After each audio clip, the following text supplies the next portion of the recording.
Il y a pas mal de nouveautés qui vont arriver dans les jours prochains avec notamment le retour de la grande Ligue des Champions. Je ne vous en dis pas plus. En attendant, on va se tourner vers la tablette magique. Comme d'habitude, n'oubliez pas, abonnez-vous à la chaîne YouTube. Elle est gratuite et agitez la petite clochette pour être informé en temps réel de toutes les nouvelles notifications. Pour moi, l'image du jour, l'une des images fortes du jour, c'est ça, ce fiasco absolument incroyable au cœur de ce match entre le Brésil et l'Argentine. Neymar et Messi, les deux coéquipiers du Paris Saint-Germain, incrédule, totalement incrédule. On va y revenir au cœur de cette édition. Mais on va ouvrir avec, regardez, pas mal de choses justement sur la scène internationale. C'est un week-end, une semaine de matchs qualificatifs pour la prochaine Coupe du Monde 2022. J'ai beaucoup aimé la presse anglaise, notamment avec un visage. Le jeune Saka, la petite pépite d'Arsenal qui est ici. Ça va faire du bien d'ailleurs à Arsenal. Vous le savez, qui est en difficulté dans son championnat. Avec le Saka Happy Return. C'est un joli retour pour lui. Pourquoi? Souvenez-vous, il y a 2 mois encore, il manquait ce fameux penalty dans la grande finale de l'Euro. L'Angleterre était battue, c'était à Wembley. Il faisait là son retour à Wembley et l'Angleterre s'est imposée avec notamment des buts signés du jeune Saka. Et hier, les amis, c'était son anniversaire. 20 ans pile, buteur pour son retour. Voilà pourquoi ce large sourire est justifié et à la une de toute la presse anglaise. Angleterre réussit ce passage dans ses matchs qualificatifs 4-0 face à Andorre. L'Italie, de son côté, les amis, ça a été plus compliqué. Regardez la une de la presse avec notamment la Gazzetta dello Sport. Ça a été un match une nouvelle fois pour allonger la série d'invincibilité. On en est à 36 matchs d'invincibilité pour les Italiens, certes, mais 0-0 face à la Suisse, alors qu'on pouvait, ça y est, accéder quasiment à la qualification pour la prochaine Coupe du Monde, avec un visage qui illustre ce gâchis, ce record amer ici. C'est Jorginho, le joueur de Chelsea, qui a manqué un penalty dans ce match. Il était vraiment à la une de toute la presse, vous le voyez. Et on va faire un zoom sur ses notes, sur la formation de Mancini, qui a pris un 6/10 dans les colonnes de la Gazzetta dello Sport. Et pourtant, il avait mis toutes les chances de son côté. Équipe très offensive, regardez, avec ce schéma ici, avec Immobilier à la pointe de l'attaque, avec Insigne et Berardi, devant une ligne de 3, Jorginho, Barella et un très bon Locatelli. Mais ce n'a pas été suffisant pour battre les Suisses, avec, regardez, Jorginho qui manque ce penalty ici. Le voici, le joueur de Chelsea, alors que l'équipe italienne était bien installée dans ce match. 0-0. Mancini, du coup, a tiré le signal d'alarme parce que cette équipe italienne ne marque pas assez. 4e nul consécutif. 4e nul consécutif pour les Italiens, avec donc ce visage également de Ciro Immobile qui ne marque pas. L'Italie est restée à quai. Il va falloir travailler encore pour aller se qualifier. Les Espagnols, eux, se sont rassurés, les amis. Rassurés parce qu'ils étaient dans une position un poil délicate. On va y revenir également avec l'équipe de France. Les Espagnols restaient sur un résultat pas très bon. Luis Enrique a été un peu ballotté. Réaction face à la Géorgie de Willy Sagnol, le coach. 4-0 pour les Espagnols, de l'oxygène, vous le voyez, pour la Roja, à la une de la presse catalane, avec le Mundo Deportivo et Sport ici. Très intéressant de voir comment ces Espagnols ont réagi, avec notamment une teinte valencienne, on va le dire ici. Ferran Torres, issu de Valence, vous le savez, joueur aujourd'hui de Manchester City, l'un des buteurs dans ce match. Regardez, pour relancer l'équipe espagnole dans les colonnes intérieures de Sport. Les notes pour vous montrer d'ailleurs plusieurs choses, c'est que si l'équipe dans son ensemble a su réagir, il y a certaines incarnations qui avaient été eux aussi un poil ballottés, tout comme le défenseur central ex-City Barça, aujourd'hui Eric Garcia, qui a su réagir dans ce match avec un 6/10, vous le voyez. Le français Aymeric Laporte a pris un 6/10. Luis Enrique, 7/10 pour nos confrères de Sport. Espagne, leader provisoire de ce groupe. Affaire à suivre dans ces qualifications. Regardez d'ailleurs au passage, ça c'est intéressant, profitant de la victoire 4-0, eh bien Luis Enrique a fait débuter un nouveau gardien, Robert Sanchez. Peut-être que vous le connaissez si vous suivez la Première Ligue. Il joue du côté de Brighton. C'est un joueur très intéressant. Il aurait pu débuter juste avant l'Euro dans les matchs de qualification, mais la Covid était passée par là et l'avait empêché de démarrer. Le voici qui démarre. À noter qu'il est le 59e gardien de la sélection espagnole depuis 1920, le célèbre Zamora qui avait démarré. Voilà un nouveau gardien du côté de la sélection espagnole. Je vous montre les notes de Marca, vous le savez, le meilleur c'est 3 étoiles sur 3.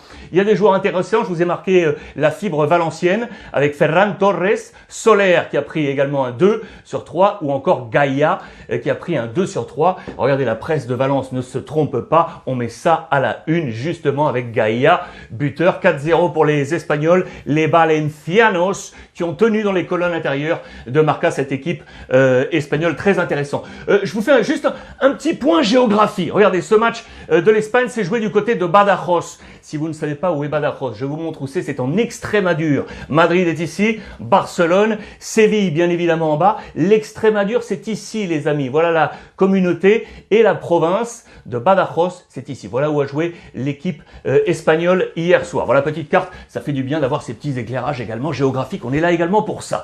L'équipe de France de son côté, on attend avec impatience, vous le savez, demain, le match face à la Finlande. C'est à Lyon et on attend cet homme, Didier Deschamps, dans les colonnes de l'équipe aujourd'hui. Deschamps doit reprendre la main. On n'est pas satisfait, selon les confrères sur la presse hexagonale, pas satisfait des dernières performances de l'équipe de France. Deschamps doit reprendre les clés de cette équipe. Il est attendu au tournant. Regardez, le capitaine Hugo Lloris, lui aussi, a fait part de son agacement, de ce qu'il voit sur le terrain. C'est ce que nous rapporte Vincent Garcia dans les colonnes de l'équipe. Focus sur 3 joueurs qui sont dans une période un peu délicate, selon nos confrères. Antoine Griezmann, Paul Pogba ou encore Presnel Kimpembe à lire aujourd'hui dans les colonnes de l'équipe. Petite parenthèse, regardez sur un ancien international bleu, Franck Ribéry. On s'interrogeait sur son futur pour l'ex de la Fiorentina. Il devrait rester en Serie A du côté du promu Salernitana qui lui a fait une proposition depuis une grosse semaine. Il y réfléchit et normalement cela devrait se faire. Franck Ribéry devrait rester en Italie. Ça c'est intéressant et cela nous permet de passer à l'actualité également des clubs sans perdre de vue cette actualité internationale pour les matchs qualificatifs pour la prochaine Coupe du Monde. Regardez la presse portugaise, Sarabia qui faisait partie de l'équipe de Luis Enrique. Très bon match pour lui, pour l'ancien du Paris Saint-Germain. Vous le savez, qui est parti du côté du Sporting Portugal. Voilà pourquoi les Portugais le mettent à la une, parce qu'il promet énormément. On veut y croire de Sarabia du côté du Sporting Portugal. Information transfert, regardez avec Zaidou, le jeune joueur 24 ans du Nigeria, côté FC Porto, latéral gauche. Il était en ballottage depuis plusieurs mois, on disait qu'il pouvait sortir. Eh bien cela pourrait se préciser. Le marché turc se termine mercredi et du coup Fenerbahçe pourrait être très intéressé pour aller le chercher. C'est une affaire à suivre pour Zaidou. On file au Real Madrid maintenant les amis, en Espagne, avec une double page dans les colonnes de Marca, avec le rêve du président Florentino Pérez. Son vaisseau amiral, le nouveau Santiago Bernabéu, est, vous le savez, dans une reconstruction dans son enveloppe et on rêve d'y faire jouer, voilà, cette escouade, ce quintet avec Alaba, avec Mbappé, Haaland, Pogba et Camavinga. Ces deux sont déjà là. On rêve de ces 3 pour ce nouveau vaisseau amiral. Karim Benzema qui l'a dit sur les réseaux sociaux, Mbappé va jouer au Real Madrid. Ça plaît, vous pouvez l'imaginer, à la presse espagnole. Côté Barça, dans le même temps, le Barça qui est en grande difficulté financière, vous le savez, notamment incarné par le départ de Messi côté Paris Saint-Germain. On s'appuie sur la jeunesse avec la Masia. Voici le dernier produit très intéressant. Gavi de son surnom, Pablo de son prénom. On nous retrace son parcours et notamment depuis son plus jeune âge ici du côté du club de la Liara avec ce maillot vert. Voilà un des jeunes talents du côté du Barça. Le Barça qui peut compter sur un homme fort. On parlait de la semaine internationale. C'est lui les amis. C'est Memphis Depay, l'ancien Lyonnais, qui est en train de tout exploser avec les Pays-Bas et avec bien évidemment le Barça, le nouveau sélectionneur Louis van Gaal, l'ancien du Barça, qui avait déjà fait une étape à la tête de la sélection, le dit, il est en train de faire des choses extraordinaires. En marche sur l'actualité des joueurs du Barça. Regardez ça, à la une du Diario Montañés, ça a été repris par nos confrères de Sport.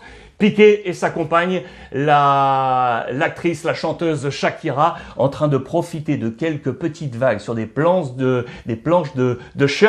surf. Voilà, on y arrive. C'est en Cantabrie. Je vous rouvre ma petite carte pour vous montrer là aussi où c'est. J'en profite encore. La Cantabrie, c'est ici. Regardez les amis, au nord de l'Espagne, entre le Pays Basque et les Asturies. Voilà ici sur la côte. C'est là que Gérard Piqué est allé sur sa planche profiter de quelques vagues en famille. Information toujours du côté des clubs espagnols avec, regardez, Oblak, le gardien de l'Atlético Madrid, qui rêve d'emmener sa sélection, la Slovénie, à la prochaine Coupe du Monde. Voilà qui reste comme un caillou dans la chaussure. Il veut jouer un mondial. Ça sera très intéressant demain face à la Croatie pour la Slovénie. Et puis regardez, ça a été absolument incroyable. Il y avait hier un match qualificatif également entre la Guinée et le Maroc. Coup d'État en Guinée. Les Marocains étaient bloqués du côté de leur hôtel. Heureusement, ça va mieux pour eux. Ils ont pu sortir, être exfiltrés avec l'ensemble de la sélection marocaine. En-Nesyri, Mounir et Bono ont pu retrouver le FC Séville. Actualité délicate sur la scène géopolitique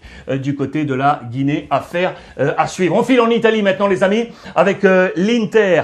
Là aussi, un joueur qui a brillé sur la scène internationale avec sa sélection, c'est Dumfries. L'Inter qui est allé le chercher, vous le savez, du côté du PSV pour succéder à Achraf Hakimi, parti au Paris Saint-Germain. On va s'appuyer sur lui. C'est un véritable talent. Il l'a montré à l'Euro. Il le montre encore. Van der Meyde, l'ancien de l'Inter, compatriote Dumfries, nous dit, dans les colonnes de la Gazzetta, voilà le très bon choix. C'est lui l'homme à suivre sur le nouveau flanc de l'Inter. Il y aura un super match d'ailleurs ce samedi entre le Napoli et la Juve. C'est à 18h. Gros match à suivre. Regardez ce planisphère là, avec tous les joueurs concernés par la semaine internationale. Difficile du coup pour travailler pour Spalletti et Allegri qui peuvent compter sur très peu de joueurs et notamment faire appel aux moins de 21, à l'équipe B, aux jeunes pour s'entraîner. C'est notamment le plan de Max Allegri sur cette semaine de travail avant le grand choc face au Napoli ce samedi. Actualité italienne toujours. Ça aussi c'est intéressant sur le plan économique. L'AC Milan a été rattrapé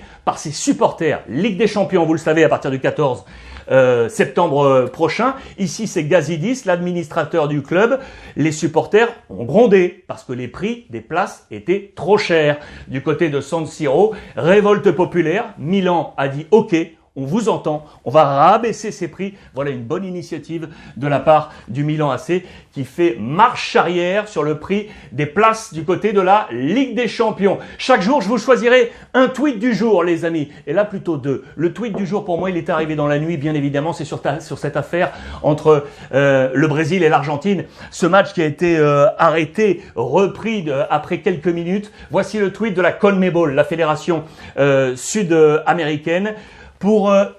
Par décision de l'arbitre, le match organisé par la FIFA entre le Brésil et l'Argentine a été arrêté, suspendu. Réaction quelques heures plus tard, tweet à 21h58, tweet une heure plus tard à 22h51 de Chiqui Tapia. C'est le président de la fédération argentine. Regardez très clairement, il ne comprend pas cette suspension.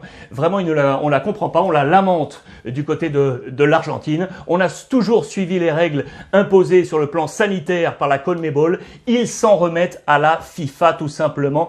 Ils aimeraient bien voir les Argentins punir les Brésiliens. Ils estiment l'Argentine que c'est le Brésil qui a fait un peu n'importe quoi. Regardez, ça c'est à la une de Olé, c'est la presse argentine, c'est l'avis argentin dans ce cadre-là, avec cette photo que je vous ai montrée en entrée avec Neymar et Messi. Brésil, le champion du monde de la paperasse. Voilà le scandale lancé à la une de la presse argentine. Ces petites histoires qui font la grande histoire du football. On va attendre bien évidemment la décision de la FIFA. Voilà les amis, avant de vous quitter, je voulais refermer cette édition pour saluer la mémoire d'un grand bonhomme, Monsieur Xavier Rivoire, qui nous a quittés bien trop tôt hier dimanche. Je salue sa mémoire et j'envoie une énorme pensée à toute sa famille.